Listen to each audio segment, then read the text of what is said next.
Alors, est-ce que les chefs ont toujours besoin du guide Michelin ?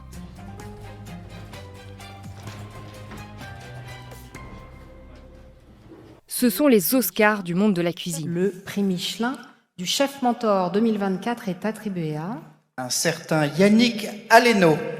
Les étoiles décernées par le guide Michelin n'étaient pourtant pas du tout destinées à devenir la référence des chefs cuisiniers. En 1900, ce n'est qu'un petit livret de recommandations d'hôtels et de restaurants distribué gratuitement pour l'achat de pneus.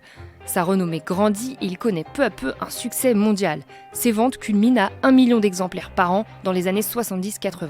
Ces fameuses étoiles Michelin vont être décernées ce lundi 31 mars et récompenser des centaines de chefs. Comme chaque année, derrière le prestige, c'est le monde de la gastronomie française qui se demande à quelle sauce il va être mangé.